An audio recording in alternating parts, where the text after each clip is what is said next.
ضلع انتظامیہ کی جانب سے جو ہے یہاں سے ایویکویشن کا لوگوں کو نکالنے کا عمل جو ہے وہ جاری ہے، لیکن کچھ لوگ اب بھی ضد کیے ہوئے اپنے مال مویشی کے ساتھ جو ہے اپنے بچوں کے ساتھ دریائی علاقوں میں موجود ہیں۔ انتظامیہ کے مطابق آج جو ہے ہر حال میں ان کو بائی فورس وہاں سے نکالا جائے گا، کیونکہ آئندہ 24 گھنٹے جو ہیں وہ اہم بتائے جا رہے ہیں کہ 24 گھنٹوں کے دوران سوموار اور منگل کی درمیانی شب کو تقریباً 8 لاکھ کیوسک کا ریلا جو ہے اس کی توقع کی جا رہی ہے کہ وہ یہاں ملتان آ کر جھونک وینس میں اکبر فلت بند سے ٹکرائے گا اور اس کے بعد یہاں ہیڈ محمد والا اور شیر شاہ سے نکلتا ہوا ہیڈ پنجت کی طرف جائے گا۔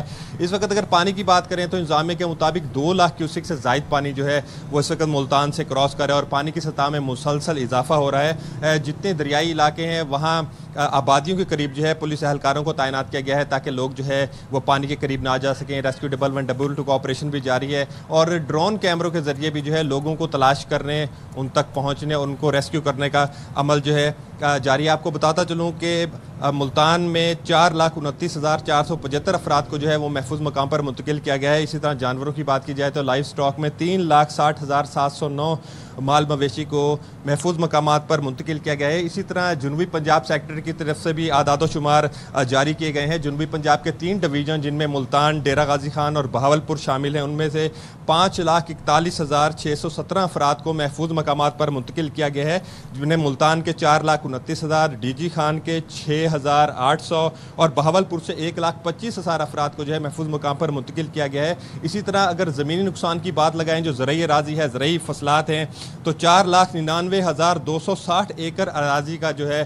وہ نقصان ہوا ہے، فصلوں کا نقصان ہوا ہے پورے ساؤتھ پنجاب میں، جس میں سب سے زیادہ اراضی جو ہے وہ بہاولپور ڈویژن میں متاثر ہوئی ہے۔ 3,86,263 ایکڑ متاثر ہوئی ہے، جبکہ ڈی جی خان کی بات کریں تو 65,752 ایکڑ متاثر ہوئی ہے اور ملتان میں 39,245 ایکڑ جو ہے وہ متاثر ہوئی ہے۔ اسی طرح میڈیکل کیمپس کی بات کریں تو پورے ساؤتھ پنجاب میں 215 میڈیکل کیمپس ہیں اور 11 آن ویل کلینک بھی ہیں، جن میں اب تک 14,807 افراد کو طبی سہولیات جو ہیں وہ دی گئی ہیں۔ اس وقت جو ہے ملتان شہر کو لگنے والے بڑے فلڈ بند جو ہیں، اکبر فلڈ بند، ہیڈ محمد والا اور شیر شاہ کی مسلسل جو ہے نگرانی کی جا رہی ہے۔ پانی کا دباؤ تیز ہونے سے اور اگر ملتان کو خطرہ لاحق ہوا تو اس کے پیش نظر جو ہے ہیڈ محمد والا بند اور شیر شاہ بند کے قریب جو ہے بریچنگ پوائنٹ بنائے گئے ہیں، جس پہ تمام تر انتظامات مکمل ہیں۔ انتظامیہ کے مطابق اگر شہر کو خطرہ ہوا تو یہاں سے بریچ کر دیے جائیں گے دونوں پوائنٹ اور پانی کو راستہ دیا جائے گا کہ پانی سیدھا فلو کے ساتھ چلتا ہوا ہیڈ پنجت کی طرف جا سکے۔ اچھا ٹھیک ہے، تو مرزا احمد علی ساتھ ہی رہیے گا، ہمیں صورتحال بتا رہے تھے اور بھائی جو یہاں کے ہم حالات دیکھ رہے ہیں، اب ذرا لاہور کا رخ کرتے ہیں اور الماس سے بات کرتے ہیں، کیونکہ لاہور میں دریائے راوی وہاں پر ہم دیکھ رہے ہیں جو تقیانی کی صورتحال ہے، مطلب ظاہر سیلابی صورتحال ہے، پانی تو ٹھہرا ہوا ہے۔ الماس ذرا ہمیں بتائیے اوور آل سچویشن کیا ہے، اور ظاہر ہے اب کافی ایریا ہے، کافی بڑا ایریا ہے جو متاثر ہوا ہے لاہور کا، کرنٹ سچویشن کیا ہے؟ صدف، اس وقت جو دریائے راوی میں شاہدرہ کے مقام پر صورتحال ہے وہ پچھلے 72 گھنٹوں میں 1,43,000 پانی کا بہاؤ اس میں کمی آئی ہے۔ اس وقت یہاں پہ 67,000 کیوسک کا پانی کا ریلا چل رہا ہے اور اس پیچھے اگر بات کریں تو دریائے راوی جسر کے مقام پر 66,000 کیوسک کا پانی کا ریلا وہاں سے گزر رہا ہے، لیکن وہ رائزنگ ٹرینڈ ہے اور یہاں پہ یہ پانی میں کمی آ رہی ہے شاہدرہ کے مقام پر۔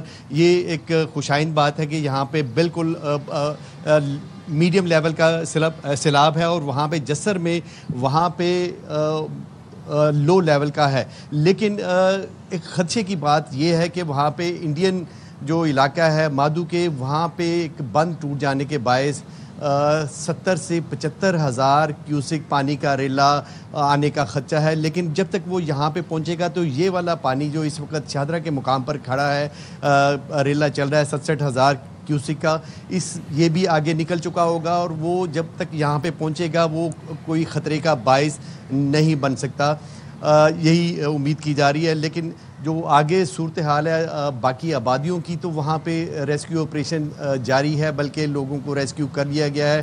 ابھی تک پچھلے 72 گھنٹوں کے دوران کوئی 20 لاکھ، پنجاب بھر کی میں بات آپ کو فگر بتاؤں گا، 20 لاکھ لوگوں کو ریسکیو کیا گیا ہے جو متاثر ہوئے تھے، ان میں سے 7.5 لاکھ لوگوں کو ریسکیو کیا گیا ہے اور مال مویشی جو ابھی مرزا صاحب بتا رہے تھے ملتان سے، وہ بھی 5 لاکھ مال مویشی جس میں لائف سٹاک کے تمام جانور آ جاتے ہیں ان کو ریسکیو کیا گیا ہے. اسی طرح لاہور میں تو صورتحال بہت حد تک کنٹرول میں ہے. الماس ایک بات بتائیے گا, آپ کے عقب میں ہم دیکھ سکتے ہیں آپ شاہدرہ کے مقام پر موجود ہیں اور پلرز جو ہمیں نظر آ رہے ہیں دریائے راوی کے پل کے, ان میں ہم دیکھ رہے ہیں کہ پانی جو ہے وہ خاصا نچلے درجے کے اوپر پر ہے. گزشتہ دنوں میں جب ہم دیکھتے تھے تو آپ کے عقب میں یہ پلرز ہمیں تقریباً پورے ڈوبے نظر آتے تھے پانی کے اندر. اگلے 24 سے 48 گھنٹوں میں کیا پیش گوئی ہے؟ کوئی مزید یہاں سے سیلابی ریلا گزرنا ہے, اور اگر گزرنا ہے تو کتنے کیوسک کا ہوگا؟ بالکل سائم, یہ جو آپ نے پلرز والی بات بتائی تو وہ ہم دیکھ رہے ہیں کہ تقریباً 9 سے 10 فٹ, کیونکہ 1,43,000 سے 45,000 کیوسک پانی کا بہاؤ یہاں پہ کم ہوا ہے, تو 9 سے 10 فٹ یہاں پہ جو پلر کی بات آپ نے کی وہ ان میں نیچے آ گیا ہے پانی, اور یہاں پہ اس وقت صرف 67,000 کیوسک پانی کا ریلا اس وقت بہہ رہا ہے, جو اگلے 24 سے 48 گھنٹوں کے دوران مزید کم ہو جائے گا. لیکن جسر کے مقام پر جو رائزنگ ٹرینڈ میں نے آپ کو بتایا وہ رائزنگ ٹرینڈ ہے, وہاں پہ 66,000 کیوسک پانی کا ریلا اس وقت چل رہا ہے. اور اس کے بعد جو اس سے پیچھے بھارتی علاقے میں مادو کے کا بند ٹوٹ گیا ہے, وہ سے 70 سے 75,000 کیوسک پانی کا ریلا اس کا آنے کا خدشہ ہے. لیکن جب تک وہ جسر پہنچے گا یا یہاں پہ شاہدرہ کے مقام پر پہنچے گا تو اس میں بہت کوئی اس میں کوئی خدشے والی ایسی بات نہیں کہ وہ طوفان یہاں پہ لا سکتا ہے. لگ رہا ہے الماس کے are under control, so hopefully دعا گو ہیں ہم کہ حالات بہتر ہوں. اور ظاہر ہے کتنا بندہ ہے, کتنی گھرانے ہیں جن کو مشکلات کا سامنا ہے. جنگ چلتے ہیں, قمر زمان کافی دیر سے ہمارا انتظار کر رہے ہیں. مین وائل ہمیں الفت مغل نے ساہیوال سے جوائن کر لیا ہے. تو قمر ہمیں ذرا جنگ کی صورتحال بتائیں, کیونکہ ظاہر ہے یہ بھی وہ ایریا ہے جو بہت زیادہ متاثر ہوا ہے. سو جیسے کہ اب ذرا تھوڑی ہمیں خبریں سننے کو مل رہی ہیں لاہور سے, اسی طرح کیا جنگ میں بھی صورتحال ہے یا کچھ مختلف ہے؟ جی بالکل, اگر مجموعی طور پر یہاں پر بات کی جائے دریائے چناب میں سیلاب کی, تو جنگ کے 242 دیہات جو ہیں وہ اس سیلاب سے متاثر ہوئے ہیں, جبکہ 3 لاکھ سے زائد افراد کو ریسکیو کر کے ریلیف کیمپوں میں منتقل کیا گیا ہے. اس کے علاوہ 22 ریلیف کیمپ قائم کیے گئے ہیں جنگ میں, اور اس کے علاوہ 20 رہائشی پوائنٹ قائم کیے گئے ہیں جہاں لوگوں کو پناہ دی جا رہی ہے, رہائش دی جا رہی ہے. اس وقت اگر پانی کے لیول کی بات کی جائے تو گزشتہ رات 9 بجے تک کی رپورٹ کے مطابق 4,93,000 کیوسک پانی تریمو ہیڈ سے گزر رہا تھا, جو اب کم ہو کر 4,79,000 کیوسک تک رہ گیا ہے, یعنی کہ اس میں کمی دیکھنے میں آ رہی ہے. اور اس دوران 14,000 کیوسک پانی جو ہے اس میں کمی آئی ہے. یہ پانی آگے محمد والا ملتان کی سائٹ پہ جا رہا ہے. اس سے پہلے درمیان میں جو سلطان باہو پل آتا ہے گڑھ مہاراجہ میں دربار حضرت سلطان باہو کے قریب, وہاں پر 2 روز قبل جو ہے یہ جس پل پر میں کھڑا ہوں میرے عقب میں آپ دیکھ رہے ہوں گے کہ یہاں پر جو ہے ایک کٹ لگایا گیا تھا. یہ 20 فٹ چوڑا کٹ لگایا گیا تھا, جب پانی کے کٹاؤ کی وجہ سے 150 فٹ چوڑا کٹاؤ ہو گیا ہے, جس کی وجہ سے درجنوں آبادیاں کٹ لگانے کی وجہ سے زیر آب آ گئی ہیں. اور یہ سلسلہ جو ہے اس طرح یہاں جو متاثر ہوئے ہیں ان میں آبادی عنایت شاہ, آبادی محمود شاہ, بیلا, کچا پکا, میرنے والا, ملکیاں, اس تمام علاقوں میں جو فصلیں ہیں وہاں پر 5 سے 20 فٹ تک جو ہے مختلف مقامات پر پانی کھڑا ہے, جس سے کپاس, دھان, چارہ اور کماد کی فصلیں جو ہیں وہ تباہ ہو چکی ہیں. اس ایریا کی اگر بات کی جائے متاثرین کی تو ابھی تک 40,000 سے زائد افراد متاثر ہوئے ہیں. اور اگر یہ سیلابی پانی اس ایریا کے بالائی علاقوں کی طرف اگر منتقل ہوتا ہے, اس طرح کا رخ کرتا ہے, تو مزید جو ہے 70,000 افراد جو ہیں وہ بے گھر ہوں گے, شدید متاثر ہوں گے. لیکن ریسکیو 111, 22 ڈسٹرکٹ پولیس اور اس کے علاوہ پاک فوج کے جوان بھی یہاں پر تعینات ہیں ان علاقوں میں اور ریلیف کے کاموں میں مصروف ہیں. جی ٹھیک ہے, ساہیوال کا رخ کر لیتے ہیں. الفت مغل نے ہمیں ساہیوال سے جوائن کیا. الفت بتائیے گا اس وقت پانی کی کیا سچویشن دیکھ رہے ہیں, اور یہ بتائیے گا کہ کون کون سی آبادیاں سب سے زیادہ متاثر ہوئی ہیں, اور اس وقت کیا کرنٹ سچویشن ہے مال مویشی کی؟ جی بالکل, میں اس وقت ساہیوال میں موجود ہوں, اور ساہیوال وہ علاقہ ہے جو اس وقت شدید سیلاب کی زد میں ہے اور انتہائی اونچے درجے کا سیلاب ہے. جب آپ سے بات کر رہے ہیں تو تقریباً 2,10,000 کیوسک سے زائد کا ریلا یہاں سے گزر رہا ہے. یہ ریلا گزشتہ روز گزرا تھا بلوکی جو ہیڈ ورکس ہے وہاں سے گزرا تھا, کیونکہ بلوکی سے ساہیوال پہنچنے میں جو پانی ہے اس کو تقریباً عام روٹین میں 20 گھنٹے لگتے ہیں. اس پانی کی سپیڈ چونکہ بہت زیادہ ہے تو اس لیے یہ 14 سے 16 گھنٹے کے درمیان بلوکی سے ساہیوال پہنچا ہے اور تقریباً آج دوپہر کے بعد یہاں صورتحال اب بہتری کی طرف اس لیے جائے گی کہ پانی اترنا شروع ہو جائے گا. ابھی اگر ہم بات کریں تو شدید سیلاب کی زد میں ہے, کئی دیہات جو ہے وہ صفحہ ہستی سے مٹ چکے ہیں. آپ میرے عقب پہ دیکھ رہے ہوں گے کہ پورا یہ اورنگ آباد دیہات ہے جو اس وقت پانی میں مکمل طور پر ڈوبا ہوا ہے اور لوگ جو ہے وہ نقل مکانی کر چکے ہیں. ہزاروں لوگوں کو ریسکیو کیا گیا ہے. ابھی بھی بہت سے ایسے لوگ ہیں جو اپنے گھر بار نہیں چھوڑنا چاہتے اور ریسکیو کی ٹیمیں جب انہیں لینے کے لیے جاتی ہے تو وہ لوگ کہتے ہیں کہ ہمارا قیمتی سامان پڑا ہوا ہے, ہم اپنا کیسے گھر بار یہ سارے چیزیں چھوڑ کر چلے جائیں. خواتین اور بچوں کو بھیج دیا گیا ہے لیکن مرد ابھی بھی کچھ اپنے اپنے گھروں میں موجود ہیں جو کہ وہاں سے نہیں نکل سکتے. اس کے باوجود جہاں پر جو ریسکیو کا عمل ہے اس کو ایسا انداز میں نپٹایا جا رہا ہے, لوگوں کو کھانا فراہم کیا جا رہا ہے اور جو مخیر حضرات ہے یہ ہمارے معاشرے کا سب سے جو بڑا اور پلس پوائنٹ وہ یہ ہے کہ ہم ایک دوسرے کا دکھ درد بانٹتے ہیں. جو مخیر حضرات ہیں ہم نے رات کے اوقات میں دیکھا لوگ اپنی پرائیویٹ گاڑیوں میں آ رہے ہیں, جو سیلاب متاثرین ہیں ان کو کھانا دے رہے ہیں, جو جتنا کر سکتا ہے اس کی وہ مدد اور حمایت کر سکتا ہے. اسی طرح پنجاب گورنمنٹ کی جانب سے بہتر انتظامات کیے گئے ہیں. جو جن کے مال مویشی ہیں ان کو چارے کی فراہمی کے احکامات دے دیے گئے اور وزیر اعلیٰ پنجاب مریم نواز شریف کی جانب سے یہ حکم دیا گیا ہے کہ جس کے مال مویشی ہیں اس کو چارہ دیا جائے. لیکن یہاں پر جو مال مویشی پالنے والے کسان ہیں ان کا ایک شکوہ ہے کہ اگر ایک خاندان کے 4 جانور ہیں تو ایک جانور کا انہیں چارہ فراہم کیا جا رہا ہے. ہزاروں ایکڑ پر کھڑی فصلیں تباہ ہو گئی ہیں, لوگوں کے گھر بار مال مویشی بری طرح متاثر ہوئے ہیں اور ابھی یہاں پر اگر ہم بات کریں تو اس وقت اونچے درجے کا سیلاب ہے. یہاں سے اگر جس مقام پہ میں کھڑا ہوں شاہانہ برج اسے کہتے ہیں, اگر اس کے دوسری طرف جائے تو پھر آگے سمندری اور فیصل آباد اور وہ علاقے شروع ہو جاتے ہیں. وہاں کے مکینوں نے کل احتجاج کیا تھا کہ آپ اس جو مین روڈ ہے فیصل آباد اور ساہیوال کو ملانے والا مین روڈ ہے اس کو کٹ لگایا جائے, ادروائز ہمارے علاقے متاثر ہوں گے. تو لیکن انتظامیہ نے کہا کہ اگر ہم یہ کٹ لگائیں گے تو پھر جو آمد و رفت کا ذریعہ ہے وہ ختم ہو جائے گا. تو اس طرح کے مسائل اور مشکلات ابھی قائم ہیں. یہاں پر پانی کی سطح یہاں پر جوں کی توں ہے, کم نہیں ہوئی, لیکن یہ بھی امکان ہے کہ اس سے زیادہ بڑھنے کے امکانات نہیں ہیں. ایسا جب وقت گزرے گا تو پانی کی سطح نیچے جائے گی انشاءاللہ. بہت شکریہ الفت ہمارے ساتھ تھے, الماس آپ کا بہت شکریہ, مرزا احمد علی آپ کا شکریہ, قمر زمان آپ کا بہت شکریہ. اور ظاہر ہے ہماری کوشش یہ ہے کہ اپنے جو نمائندگان ہیں ان کے تھرو جو کرنٹ سچویشن ہے وہ جان سکے. ساہیوال میں ہم نے دیکھا ابھی ذرا پانی جو ہے وہ اونچے درجے کا ہے. ایک چیز جو مجھے بہت اچھی لگی پاکستانیوں کی, and I really want to mention it, جو میں نے کراچی کی بارشوں میں بھی دیکھا اور جو میں اس سیلاب کی صورتحال میں دیکھ رہی ہوں, کہ لوگ کوئی انہیں نہیں کہتا, ان کے پاس اتنا مال و متاع بھی نہیں ہے, ان کے پاس اتنے اپنے اخراجات اٹھانے کا خرچہ بھی نہیں ہے, لیکن وہ مدد جب کرتے ہیں کسی مشکل میں گھرے لوگوں کو دیکھ کے, اپنے پاکستانیوں کو دیکھ کے, تو وہ جذبہ جو پاکستانیوں کا ہے وہ میں ہمیشہ ہر مشکل حالات میں دیکھتی ہوں. مجھے بڑی خوشی ہوتی ہے, چاہے بارش ہو, لوگوں نے اپنے گھر کے دروازے کھول دیے تھے, مدد کر رہے تھے, کھانے پینے سے شیلٹر پرووائڈ کر رہے تھے.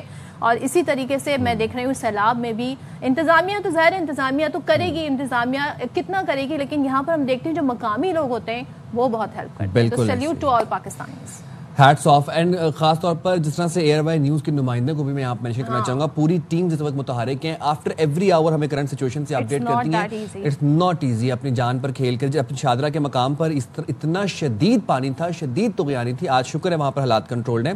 اچھا اب بتاتے ہیں آپ کو کہ دریائے ستلج اور دریائے راوی کے سیلاب نے 1,00,000 ایکڑ سے زائد رقبے کو نقصان پہنچایا ہے. اوکاڑا کے ماڑی پتن کی اگر بات کی جائے وہاں پر اونچے درجے کا سیلاب ہے. اس وقت جب ہم آپ سے بات کریں تو وہاں سے 2,00,000 کیوسک کا ریلا گزر رہا ہے اور 35 دیہاتوں کو سیلابی پانی نے اپنی لپیٹ میں لے لی ہے. تو بات کر لیتے ہیں, وہاں پر ہمارے نمائندے موجود ہیں اس وقت, ہمیں وہاں سے اپڈیٹ بھی کر رہے ہیں. جان لیتے ہیں ذوالفقار ملک سے. ہاں جی بتائیے ذوالفقار. جی بالکل, اوکاڑا کے حدود سے گزرنے والے دریا راوی اور دریا ستلج کے سیلابی پانی کی بے رحم لہروں نے 1,00,000 ایکڑ سے زیادہ فصلوں کو ڈبو کر رکھ دیا, بلکہ ہزاروں کی تعداد میں خاندانوں کو بے گھر ہونے پر مجبور کر دیا. سینکڑوں کی تعداد میں سیلابی پانی نے غریب محنت کشوں کے آشیانے دریا برد کر دیے. اس وقت دریا راوی ماڑی پتن کے مقام پر اونچے درجے کا سیلاب ہے. پانی کی آمد 2,15,000 کیوسک سے زیادہ ہے. سیلابی پانی کی زد میں آنے والے متاثرین نے سیلاب کو نکالنے کے لیے ضلعی انتظامیہ کی طرف سے تھرمل ڈرون کا استعمال شروع کر دیا گیا.